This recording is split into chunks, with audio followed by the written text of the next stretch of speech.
여러분, 간병인 보험을 꼭 가입해야 한다는 사람도 있는 반면에 굳이 가입하지 않아도 된다는 사람도 많은 거 아시나요? 간병인 보험이 다들 좋다고만 들으셨을 텐데 어떤 이유에서 이런 반대 의견이 나오는 걸까요? 그래서 오늘 영상은 간병인 보험을 가입해야 한다는 찬성파와 가입하지 않아도 된다는 반대파의 주장을 정리해서 알려드릴 겁니다. 여러분도 두 가지 의견 다 들어보시고요. 내가 찬성 쪽인지 반대 쪽인지 의견을 댓글로 남겨주세요. 좋은 의견을 남겨주신 분께는 제가 선물을 보내드리도록 하겠습니다. 그럼 구독과 좋아요 한 번씩 눌러주시고요. 바로 본론으로 들어가겠습니다. 먼저 간병인 보험이 출시되고 인기를 끄는 이유는 뭘까요? 급속한 고령화로 노령 인구가 급증하면서 간병비 부담에 시달리는 환자와 보호자가 많기 때문입니다. 현재 간병비는 간호간병 통합병동을 제외하면 건강보험이 적용되지 않는 영역입니다. 특히 요양병원은 간호간병 통합 서비스 제공기관이 아니다 보니 간병비 전액을 본인이 부담해야 하죠. 이런 빈틈을 보장하는 게 바로 간병인 보험이라서 많은 분들이 관심을 가지고 가입을 하는 거라 생각하는데요. 들어보면 이렇게 좋은 보험 같은데 왜 가입을 반대하는 반대파들이 있는 걸까요? 반대파들의 주장부터 들어보겠습니다. 자, 첫 번째, 가입하고 간병인을 쓸 일이 많지 않다. 실제로 간병인 보험을 가입한 후 입원해서 간병인을 사용하는 확률은 드물다는 주장입니다. 간병인을 필요로 하는 질환은 크게 세 가지 요인으로 구분할 수가 있는데요. 첫째, 장기적인 돌봄이 필요한 경우, 예를 들어 치매, 암 말기인 경우가 있고요. 둘째, 단기적으로 회복이 필요한 경우, 예를 들어 수술 후 재활하는 단계. 셋째, 스스로 기본 생활을 할 수 없을 정도로 심각한 신체적, 정신적 장애가 있는 경우, 예를 들어 중증 뇌졸중이나 파킨슨병이죠. 이 세 가지 발생률이 높지 않다는 주장입니다. 보험은 일어날 수도 일어나지 않을 수도 있는 상황에 대한 대비라는 것을 생각해보면 이 주장이 완전히 틀린 건 아닙니다. 제 생각에도 가입자 대비 혜택을 보는 사람은 작은 게 맞긴 하거든요. 실제로 저도 간병인 보험을 계속 판매해왔고 가입하신 분들 중에서 간병인을 쓴 분은 손에 꼽을 정도입니다. 짧게 입원하는 경우, 그리고 입원했지만 거동이 불편하지 않은 경우에는 간병인을 부르지 않는 분들도 많고요. 이렇듯 간병인을 사용할 정도의 사고가 발생하기 어렵다고 생각하는 사람의 관점에서 보면 간병인 보험은 보험료 대비 효율이 좋다고 확신할 수는 없는 것 같습니다. 두 번째 주장은요, 간호간병 서비스의 확대로 간병인 보험은 무의미해질 것이라는 얘기입니다. 간병인 보험 가입할 때 간호간병 통합 서비스 특약도 함께 가입하죠.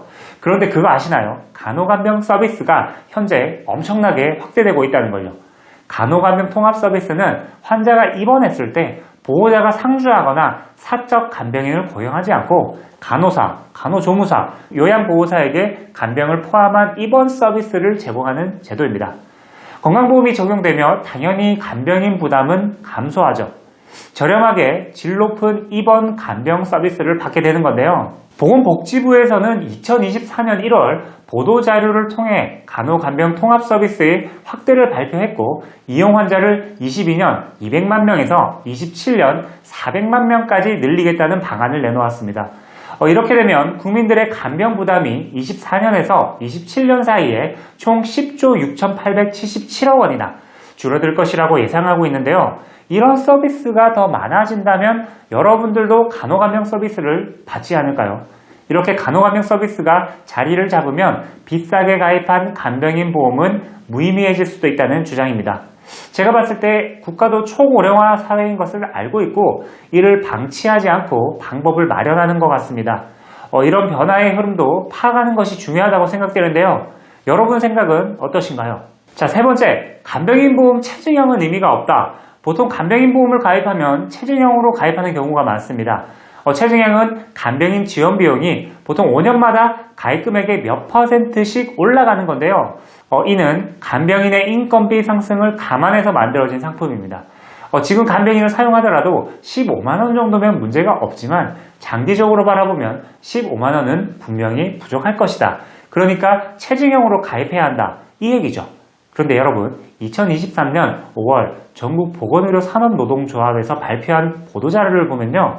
간병인에게 지급한 간병비는 하루 9에서 11만 원 미만이 36.7%로 가장 높았고 하루 11만 원에서 13만 원 미만이 24%, 하루 7만 원에서 9만 원 미만은 22.5%, 하루 13만 원에서 15만 원 미만은 14%, 하루 15만원 이상은 2.8% 순이었습니다. 지금 15만원으로 가입해서 간병인 쓰는데 아무 문제가 없다는 걸 확실하네요. 그리고 최진형 간병인 보험은 못해도 가입 후 5년부터 간병비가 올라갑니다. 뭐 2배로 뛰는 것도 아니에요. 보통 5년 뒤 10에서 20% 정도 오릅니다. 이렇게 조금 올려주는데 보험료는 더 비싸게 내야 하죠. 또 앞서 얘기했던 간호간병 통합 서비스가 확대되어서 자리를 잘 잡는다면 정말 미래에는 간병인 보험이 의미 없을지도 모릅니다. 간병인 비용이 체증되면 뭐하냐, 어차피 간호간병 서비스 받으면 되는데, 이런 이유에서 간병인 보험 체증형은 무의미하고 가입하지 말라는 주장입니다. 자, 여기까지 반대파들의 3가지 주장을 말씀드렸는데요. 들어보니 어떠신가요? 맞는 말 같으면서도 아닌 것 같기도 하죠. 아마 간병인 보험을 가입하신 분들은 수긍을 못 하실 겁니다. 내가 가입한 보험이 쓸모없다는 얘기만큼 기분 나쁜 건 없으니까요. 하지만 한 번쯤은 정말 필요한 것인지 생각해 보는 것도 좋을 것 같습니다. 그럼 찬성파들의 주장은 뭘까요? 준비했으니 들어보시죠. 본광고는 생명보험 광고 심의 기준을 준수하였으며 유효기간은 심의로부터 1년입니다. 자, 첫 번째입니다. 가족 간병의 한계와 부작용이 크다. 긴병에 효자 없다는 말이 있죠. 간병을 가족이 도맡아야 하는 경우 돌봄 피로는 물론 경제적 손실이 발생할 수 있고요. 가족 구성원이 직접 간병을 하면 본인의 직업을 잃거나 우울증, 건강 악화 등 2차 피해로 이어질 가능성도 큽니다. 가끔 뉴스를 보면 부모님이나 배우자를 오래 간병하던 사람이 극단적인 선택을 하는 경우도 있죠. 심리적으로 매우 힘든 일이 맞는 것 같습니다. 이런 피해를 막고자 전문 간병인을 고용하는 게 안정적이며 부담스러운 비용을 미리 대비하는 것이 간병인 보험을 가입하는 가장 중요한 이유라고 생각하는데요. 저도 이 의견에 공감을 합니다. 저도 5년 동안 가족의 말기 암투병을 지켜보고 간병을 해본 사람인데요. 진짜 쉽지 않습니다. 진짜 오만가지 생각이 들고 미래도 깜깜하고 계획도 세워지지 않습니다. 온전히 일에 집중할 수 없고 나의 생활도 잃어버리게 되죠. 이 상황을 지켜보는 가족의 마음 또한 편하지는 않습니다. 그런 상황에서는 서로를 위해 전문적인 간병인을 쓰는 게 맞다는 생각이에요. 이 주장은 찬성파 중에서 가장 많은 분들이 얘기하신 내용이고요. 가족이 간병을 오래 하는 것은 부작용이 크다는 것에 저는 정말 동의를 합니다. 두 번째 주장입니다. 가족이 멀리 있거나 1인이면 필수다. 이런 분들이 있어요. 내가 사는 곳은 서울인데 부모님은 지방에 계세요. 근데 부모님이 또 혼자 계셔. 근데 갑자기 아프신 거예요. 입원을 하고 혼자 병원에 있기가 힘든 상황이 되었을 때 내가 근처에 있으면 시간이라도 내서 며칠 동안만이라도 간병을 해드릴 수가 있는데요. 거리가 멀면 그것 또한 힘들죠. 갑자기 회사 일을 빼는 것도 쉽지 않고요. 이런 상황을 대비해서 자녀들이 부모님의 간병인 보험을 대신 가입하는 사례가 많습니다. 저도 서울에 근무할 때 아버지가 입원하신 적이 있었는데요. 다행히 어머니가 쉬시는 상황이라 간병을 해주셨어요. 근데 아버지 혼자 계셨더라면 정말 신경 쓰였을 겁니다. 사비로 간병인을 구해야 했을지도 모르죠. 그래서 부모님과 자녀가 떨어져 있고 부모님이 혼자 계신다면 간병인 보험이 꼭 필요하다는 주장입니다. 그리고 요즘 결혼을 안 하는 사람도 많잖아요. 근데 나 혼자 쭉 잘 살다가 갑자기 큰 병이라도 걸리면 그때 도와줄 누군가도 없다는 게 현실입니다. 이런 상황을 대비할 수 있는 게 간병인 보험이라고 생각하는 분들이 많더라고요. 이런 주장을 펼치는 분들은 간병인 비용의 문제가 아니라 혹시라도 무슨 일이 생기면 누군가가 필요하다는 관점으로 간병인 보험을 접근하시더라고요. 가족이 멀리 있거나 혼자라면 간병인 보험은 필요한 것 같습니다. 자, 세 번째, 간병비 비용 부담은 계속될 것이다. 고령화와 만성질환 증가로 인해서 간병인의 수요는 지속적으로 늘고 있지만 간병인의 수는 이를 따라가지 못하고 있다고 합니다. 오죽하면 외국인 간병인까지 쓸 정도니까요. 간병인 부족 문제는 앞으로 더욱 심각해질 전망이고요. 이로 인해 간병 비용이 점차 상승할 가능성이 큰데요. 간병인 보험은 이런 시장 변화에도 불구하고 미리 정해진 보험료로 보장을 받을 수 있는 장점이 있습니다. 간병비가 급격히 오르더라도 경제적 부담을 줄일 수 있다는 주장이죠. 결국 간병인을 쓰는 비용이 부담될 테니까 미리 준비한다는 얘기입니다. 국민건강보험은 간병 비용을 보장하지 않아서 개인 부담이 큰데요.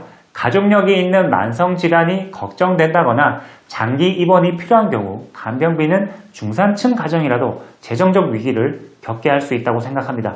실손보험, 암보험 등이 의료비를 보장하더라도 간병비는 보장하지 않아서 사각지대가 발생하기 때문에 간병인 보험은 사각지대를 없애는 보험이라 꼭 필요하다는 주장이죠. 실제로 간병인 보험을 가입할 때 가장 많이 고려하는 게 바로 간병비 부담인데요. 간병인 보험을 가입함으로써 이런 걱정을 해소하는 느낌이 듭니다. 보험의 가장 큰 목적은 보상이지만 저는 불안감 해소라는 것도 크다고 생각을 하거든요. 간병인 보험이든 어떤 것이든 보험이 하나도 없는 사람의 걱정과 보험이 잘 준비된 사람의 걱정은 차이가 큽니다. 이런 의미에서 간병인 보험 가입이 주는 불안감 해소는 큰 만족감을 준다고 생각하네요. 자, 여기까지 찬성파의 3가지 주장을 들어봤습니다. 반대파의 주장과 같이 들어보셨는데 어떠셨나요?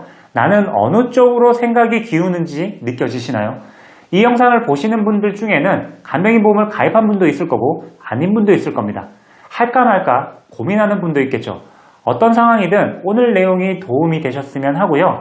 마지막으로 제 생각을 좀 말씀드리자면 간병인 보험은 필요성과 비용 사이에서 고민이 깊어질 수밖에 없는 보험 상품이 확실합니다. 저는 20대, 30대 분들에게는 추천하지 않고 50대 분들부터는 괜찮다는 생각이에요. 젊은 분들은 간병인 보험 외에 더 중요한 보험이 있으니 그것부터 준비를 잘 하시고 간병인 보험을 고민하는 게 바람직한 순서라고 봅니다. 가입을 고민 중인 분들은 가입해야 한다는 주장과 가입하지 않아도 된다는 주장을 종합해 보시고 본인의 상황과 예산에 맞는 현명한 결정을 내리시기 바랍니다. 그리고 김영웅의 보험노트에서는 간병인 보험 상담과 상품 추천을 무료로 해드리고 있습니다. 한 가지 회사에 보험만 권해드리는 건 아니고요. 30여 개가 넘는 보험회사의 간병인 보험을 비교하고 엄선해서 여러분에게 꼭 맞는 보험을 보여드립니다.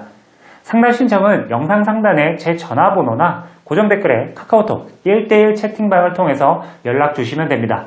제가 직접 상담해드리고 있으니 믿고 연락 주셔도 됩니다. 그리고 여러분 혹시 이거 아시나요? 보험 가입을 할 때 절대 하면 안 되는 행동이 있다는 것을요. 무려 10가지나 되는데요.